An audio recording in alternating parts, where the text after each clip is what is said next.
23 जनवरी 1897 को उड़ीसा के कटक शहर में एक बच्चे का जन्म हुआ। उनका नाम रखा गया सुभाष चंद्र बोस। उनके पिता एक वकील थे और चाहते थे कि सुभाष पढ़ लिख कर बड़ा अफसर बने, लेकिन सुभाष के दिल में बचपन से ही देश प्रेम की आग जल रही थी। सुभाष पढ़ाई में बहुत तेज थे, स्कूल में हमेशा अच्छे अंक लाते, लेकिन वे सिर्फ किताबों तक सीमित नहीं थे। वे भारत के इतिहास और महान लोगों की कहानियां पढ़ते थे। खासकर स्वामी विवेकानंद से वे बहुत प्रेरित थे। एक बार स्कूल में एक अंग्रेज शिक्षक ने भारतीयों के बारे में गलत और अपमानजनक बात कही। यह सुनकर सुभाष का खून खौल उठा। उन्होंने सोचा, हम अपने ही देश में अपमान क्यों सहें। उसी दिन से उनके मन में देश को आजाद कराने का संकल्प और मजबूत हो गया। सुभाष ने इंग्लैंड जाकर पढ़ाई की और ICS परीक्षा पास की, जो उस समय सबसे बड़ी सरकारी नौकरी मानी जाती थी। यह नौकरी मिलना बहुत गर्व की बात थी।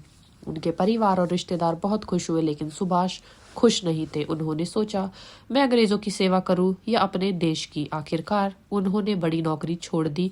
सब हैरान रह गए। उन्होंने कहा, मैं गुलाम भारत में अंग्रेजों की नौकरी नहीं कर सकता। यह फैसला आसान नहीं था, लेकिन यहीं से वे युवाओं के हीरो बन गए। भारत लौटकर वे स्वतंत्रता आंदोलन में कूद पड़े। वे कांग्रेस पार्टी से जुड़े और जल्द ही एक बड़े नेता बन गए। लेकिन उनका विचार था कि सिर्फ शांति से आजादी मिलना मुश्किल है। वे मानते थे कि दुश्मन ताकत से राज कर रहा है तो जवाब भी ताकत से देना होगा। यही सोच उन्हें अलग बनाती थी। अंग्रेज सरकार उनसे डरने लगी। उन्हें कई बार जेल में डाला गया, लेकिन उनका हौसला नहीं टूटा। एक दिन उन्होंने गुप्त योजना बनाई। वे घर में नजरबंद थे, फिर भी भेष बदल कर रात में निकल गए। कोई पहचान न सके, इसलिए वे अलग रूप में भारत से निकलकर विदेश पहुंच गए। यह किसी फिल्म से कम नहीं था। विदेश जाकर उन्होंने आजाद हिंद फौज INA बनाई। हजारों भारतीय सैनिक उनके साथ जुड़ गए। उन्होंने सैनिकों को जोशीला नारा दिया, तुम मुझे खून दो, मैं तुम्हें आजादी दूंगा। यह सुनकर युवाओं में आग सी लग गई। लोग देश के लिए जान देने को तैयार हो गए। नेताजी सिर्फ बोलते नहीं थे, वे खुद सैनिकों के साथ रहते, उनका हौसला बढ़ाते।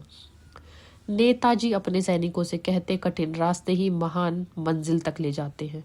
उनकी सेना ने अंग्रेजों के खिलाफ कई मोर्चों तक लड़ाई लड़ी। हालांकि अंत में हालात कठिन हो गए, लेकिन उन्होंने पूरे देश में आज़ादी की ज्वाला तेज कर दी।